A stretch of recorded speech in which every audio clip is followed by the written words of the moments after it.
word of God gives spiritual strength to every believer. So I have the confidence that by listening to God's message from Apostle Dr. Selman, your life will be transformed and you will never remain the same. Stay blessed. That's a very powerful revelation. Because people faint when they are tired. A man can be defeated and still stubbornly try to lay claims. That's what Satan does.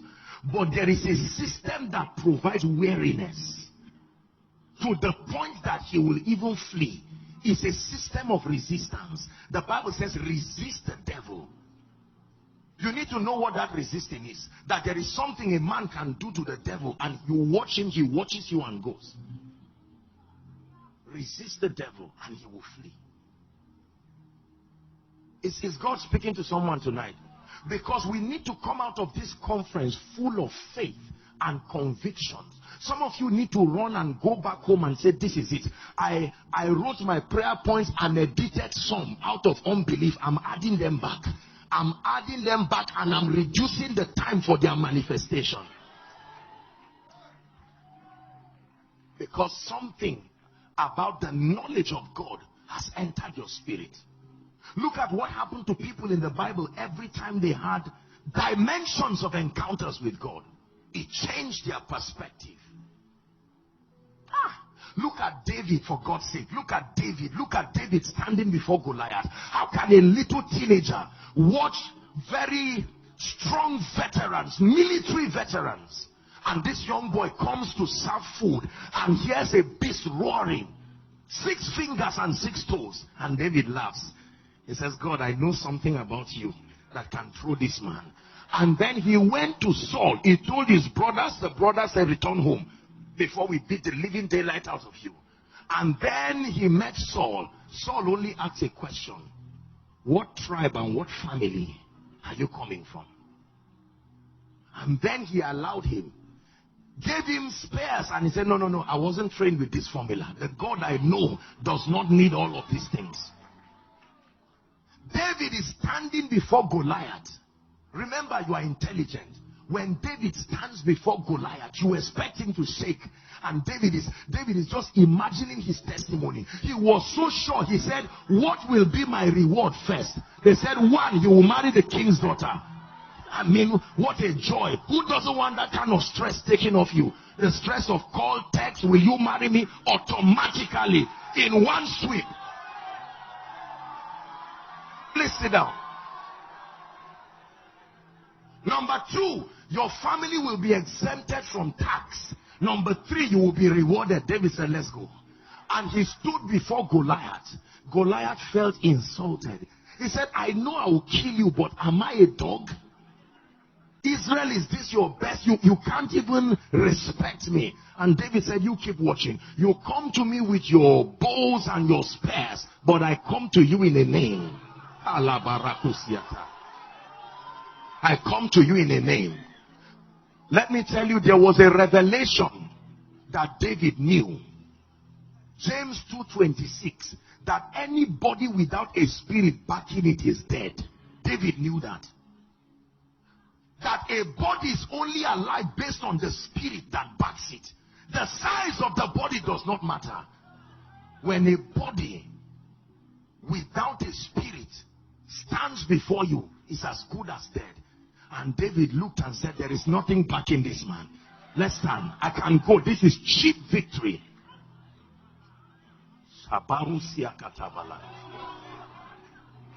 And then he told him, he said, mister, let me even tell you how I'm going to kill you.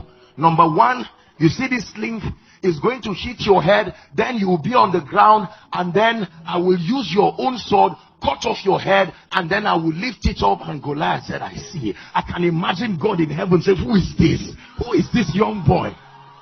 Putting pressure on my integrity. Listen, I believe. Now, the Bible does not say, but I believe.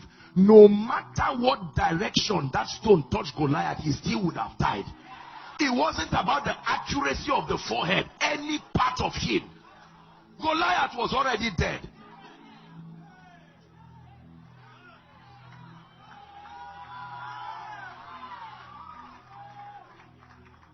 Hallelujah. And Goliath falls to the ground, and that becomes great victory. Your destiny is at the mercy of a dimension of God you know. That's why it matters which man of God introduces God to you. And it matters what he tells you about God. For many of us, we have come from a background, well-meaning backgrounds, but we have erroneously been taught certain things about God. I know that God is love. He doesn't just have it, he is love. That dimension is a powerful dimension. Because that is the basis of true freedom. So it gives you the opportunity to replace perfection with sincerity. That in the dealings of God with men, when he says men should be perfect, it does not mean flawless. It means mature in understanding. The love of God is a system that grants you access to enjoy liberty walking with him. It's not a basis for licentiousness, but it takes away the mentality of an angry boss waiting for you to default. The love of God. What do you know about God? And who taught you what you know about God? And what is the result in the life of that teacher? There is something you can learn about God. There is something you can learn about God, man of God, that will supply such a dimension of the anointing. Let me tell you this. I do not believe there is any mortal man on earth that can take my life. It's true. Now, you don't have to believe it. I'm just sharing with you. Sorry if I sound arrogant. It's true. You need to know the things that have happened in my life to know why I'm saying what I'm saying. The same way you see Donald Trump just walking without security. You try to shoot him and see what happens. Use anything, whether a gun or a missile. The military people are not standing there with guns, but you use your initiative to quickly shoot him. And that's when you will know that all you see is not all there is. Number two, I believe God loves me. And I truly believe, I hope I'm right, but forgive me, I believe that God loves me unfairly. Unfairly there, not because he is unfair, but the extent. It's as if he doesn't love any other person like that. It's true. Look at my life. So when your enemies are angry, have a heart for them. Don't hate them. Understand with them. Who will not be angry looking at such a life like this? You see, that revelation sponsors love. You too should be in their position and know it's not easy. To see a man that God blesses anyhow. Anything about your life blesses you. What kind of a life is that? Because I have learned that he's a God that can make all things work together for the good of them that love him and those who are the called according to his purpose. Are you getting what I'm sharing with you tonight? Please learn these things. I'm doing something to your mind. You will walk out of this meeting with confidence, knowing that I know something about God. When a guy looks at you and you say you are not fine enough, you say, Lord, thank you for taking such an irresponsible boy out of my life. I cannot imagine living with someone with such a deconstructed revelation about me. No. Not that you go back and look at yourself in the mirror and say, is it really true? You mean I'm like this? No.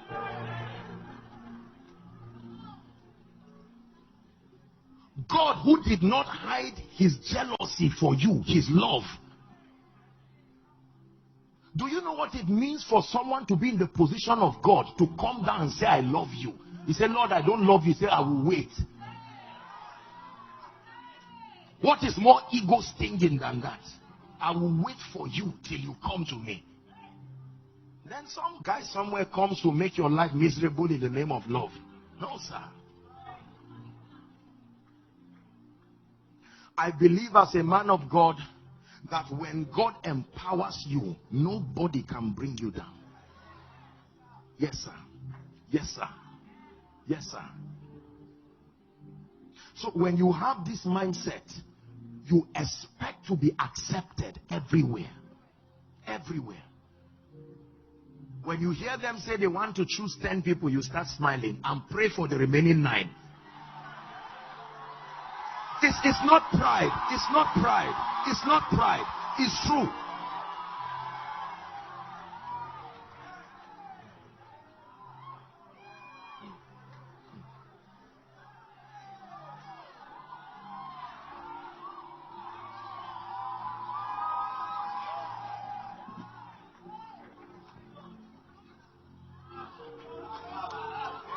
Listen, it is important who constructs your belief system. It matters how it is constructed. It matters what about God you are taught. Please listen carefully. Many of us come from many backgrounds just like me, and there are many propositions about God that may be sociologically right. Listen carefully. It may even be from a well-meaning leader, pastor, whatever it is. And now that God has brought you to a very flourishing assembly like this, you must allow yourself to be reoriented. That God gives you another perspective of himself. You will never be able to walk in the anointing if there are some things about God you don't know. I do not believe that any man can meet me and actually make contact with me and his life remains the same. It's impossible. I don't believe it. I have indoctrinated myself by the Spirit to know I am a blessing. Are we together now? Yes, sir. Carry that mentality and let somebody sow a seed into your life and watch what happens to him.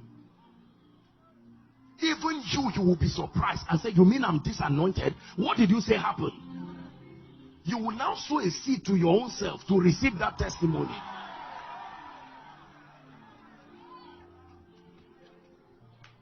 There's a lot of weakness in the body. A lot of weakness. Spiritual weakness. Mental weakness as a result of something about God that we have been told.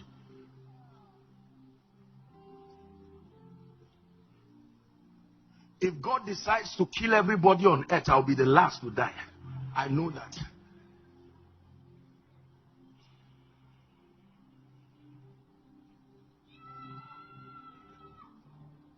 Are we together? The anointing, listen. The anointing does not just function vaguely. It depends on these kinds of revelation. Whatsoever he doeth prospers.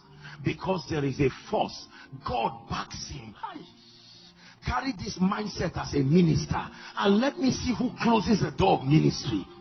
Where will it come from? Where will it come from? You produce an album and it does not get everywhere. What stopped it?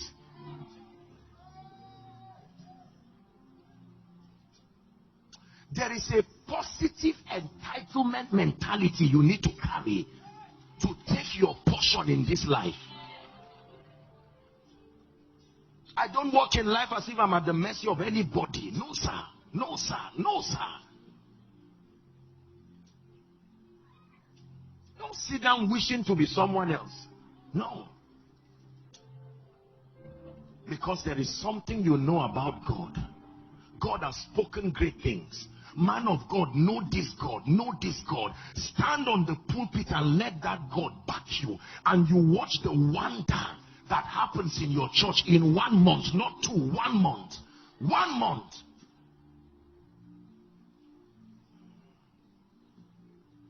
Apostle, I don't know where my school fees will come from as it is right now. I don't even know. I agree with you. I'm not inhuman. I agree with you. But let me tell you something. Where did the raven come from that fed Elijah? Is it not in your Bible? Please, let's look at this. It's either we are lying or this thing is true. It may take time, I know. But if it is God,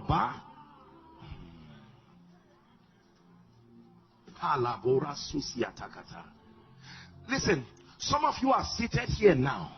you don't even know. It's like an immersion happening to you.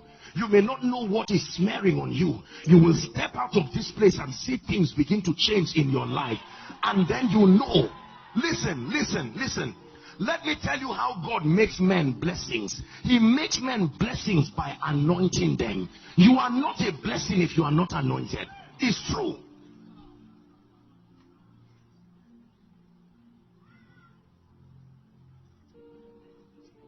So someone's life is about to be destroyed and you just pass the person. You brought an atmosphere that prolongs his life. He does not even know that's what happened to him. You brought life and ministered to the person.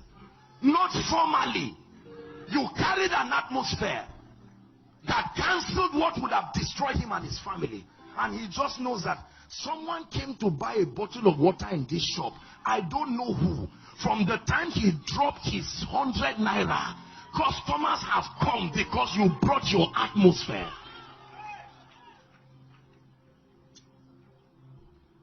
This is what I believe. This is what I believe. I know there is a God that sits in heaven. I know that God can arise and judge the works of darkness. I know that. I know that when God decides to lift me, let me tell you, there are enough men to use. If you refuse, you will find another one. I know this. Everywhere I travel, I walk as if my estate is there. I expect something to come from that city. HICC, listen, let me tell you. If you carry this mentality, February will not finish before you start crying for joy and say, what is happening? What is this? You will come and meet your pastor and say, sir, I don't know what happened.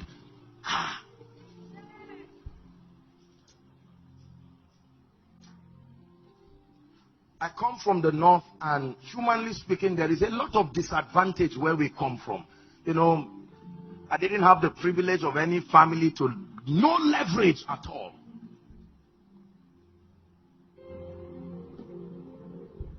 But when God decides to lift you, I said it during the pastor's conference, when God points his jealousy at you, you will marvel and wonder at what your life becomes. And you see, when people begin to make all those noise, you know that this is the doing of God. And like an usher, you can say, God, you are the one who deserves all the glory and all the honor. Someone needs to know something about God tonight. Somebody needs to know, like Sinach will say, that he's a way maker. Listen, listen, listen. For you to understand what a way maker is, you have to look at Julius Berger when they are constructing a road. There are times that all you see is just a mountain, and they smile and say, this is where the road will start from. And they are pointing at a mountain, and they are already describing the dimensions of the road. And then they bring some high-powered gadgets and blow up that mountain and construct roads. So when you say God is a way maker, he looks at your life and says, this mess, this is where the miracle comes out from. Then it will connect to this one. That was an amazing and powerful message from God's servant, Apostle Selman. So I believe that you have been blessed. All you have to do now is to put to work what you have learned from the message. All you have to do now is to be conscious that the prophetic declaration of Apostle Joseph Selman upon your life is at work. So in this channel, Epignosis TV, we post powerful messages from God's servant. Please don't forget to subscribe, share it to your loved ones, and click the notification bell so that you get notified anytime we post a new message on this channel. I called you blessed.